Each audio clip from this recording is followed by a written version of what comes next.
Nah, yang kita persoalkan di sini kan ijazah asli, bukan prosedur bagaimana legalisir. Yang kita persoalkan ijazah asli. Anda nggak pernah lihat. Lalu bagaimana kita untuk hakim nanti menentukan ini asli atau palsu? Orang nggak ada yang aslinya.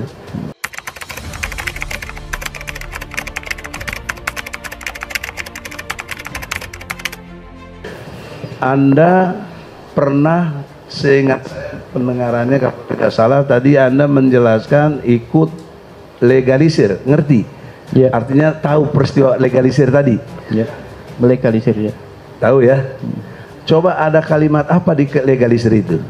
Kalimatnya bahwa ini telah dilegalisir. Ya.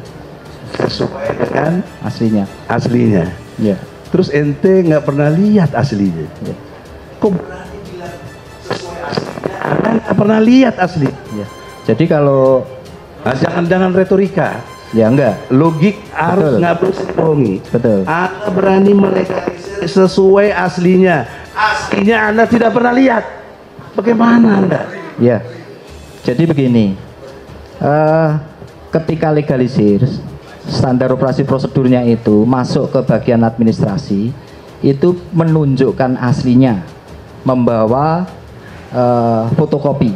Aslinya itu bisa saja dibawa oleh yang membawa, kemudian fotokopinya jadi proses pengecekan itu tidak pada saya, tapi pada staf saya. Sekolah itu Anda kepala sekolah, Anda penanggung jawab, Anda harus melihat, nggak bisa Anda retorika kepada anak buah. Ya, ini kan SOP-nya kan begitu ya, sudah kami bangun. Jujur, Anda pernah lihat apa tidak? Kalau saya tidak pernah lihat. Nah, apa Anda bilang sesuai aslinya? Ya, karena dokumen-dokumen itu kan semuanya kan logika Anda tidak sesuai. Anda nggak pernah lihat, terus sesuai. Sebentar ya. Ya.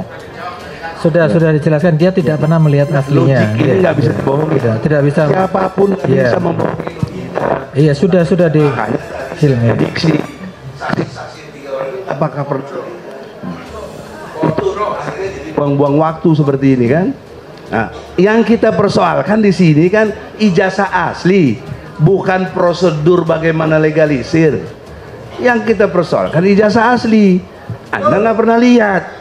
Lalu bagaimana kita untuk hakim nanti menentukan ini asli atau palsu? Orang nggak ada yang aslinya. Kemudian yang ketiga, tadi ada lompatan lagi dalam sistematis berpikirnya adalah hakim menanyakan Anda ada pencemaran nama baik kepada Anda, gitu? Anda mengiyakan, Anda keberatan, tapi ditanya tadi kenapa Anda tidak melapor? Coba saya terang, kenapa Anda tidak melapor? Kalau Anda tersinggung, Anda merasa dicemarkan oleh Bambang Tri, kenapa Anda tidak lapor polisi? Ya, satu, saya menganggap orang melihat konten itu sudah pada pinter ya. Jadi dia mana akan melihat apakah konten itu layak untuk menjadi berita yang secara nyata, atau saya melihatnya itu. Kemudian yang kedua, ketika saya melapor, saya berpikir saya ini pegawai yang setiap hari harus bekerja memberikan layanan, maka kemungkinan kegiatan-kegiatan semacam ini nanti akan cukup menyita waktu saya. Itu bukan alasan hukum. Kalau betul Anda tersinggung, kalau betul Anda tercemarkan, logika hukum ada disediakan, melapor. Tapi Anda tidak pilih itu. Nah, itu berkonsekuensi. Apa konsekuensinya? Jangan dipersoalkan urusan itu. Egy Sudiana heran Mubahala Bambang Tri soal dugaan ijazah palsu Jokowi dianggap menista agama. Penggugat ijazah palsu Presiden Joko Widodo atau Jokowi Bambang Tri Mulyono atau BTM ini ditetapkan sebagai tersangka. Penangkapan ini hanya berselang beberapa hari sebelum digelar sidang dugaan-dugaan penggunaan ijazah palsu Jokowi yang sebelumnya dilayangkan Bambang Tri ke Pengadilan Negeri Jakarta Pusat. Adapun sidang perdana direncanakan digelar pada 18 Oktober 2022 mendatang.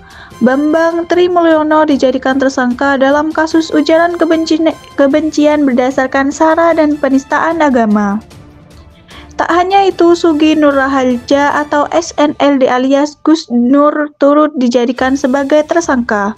Adapun sebagai tersangka yang pertama adalah SNL dan kedua adalah BTM, kata Kabag Penum Divisi Humas Polri Kombes Nurul Azizah di Bareskrim Polri Jakarta Selatan pada Kamis 13 Oktober 2022 malam. Meski merupakan penggugat ijazah palsu, Presiden Jokowi Bambang Trimulyono ditetapkan tersangka bukan soal gugatan ijazah palsu.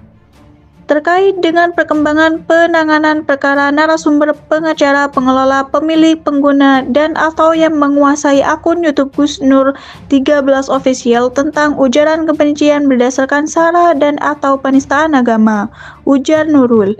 Dasarnya adalah laporan polisi nomor LP-B/0568-10/2022 Bareskrim Polri tanggal 29 September 2022 sambung dia. Dalam kasus itu, penyidik sudah melakukan pemeriksaan terhadap 23 saksi dan saksi ahli sebagai 7 orang. Adapun barang bukti yang diamankan adalah 1 buah flash disk, selanjutnya screen capture dan 2 lembar screenshot postingan video, kata Nurul.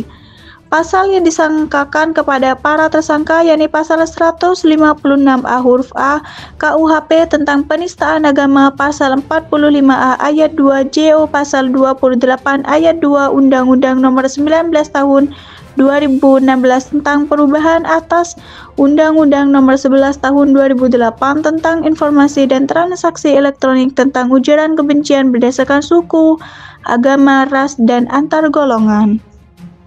Kemudian pasal 14 ayat 1 ayat 2 Undang-Undang Republik Indonesia Nomor 1 Tahun 1946 tentang peraturan hukum pidana tentang penyebaran pemberitaan bohong sehingga menimbulkan keonaran di masyarakat, kata Nurul. Kini Nurul mengatakan keduanya masih dilakukan pemeriksaan.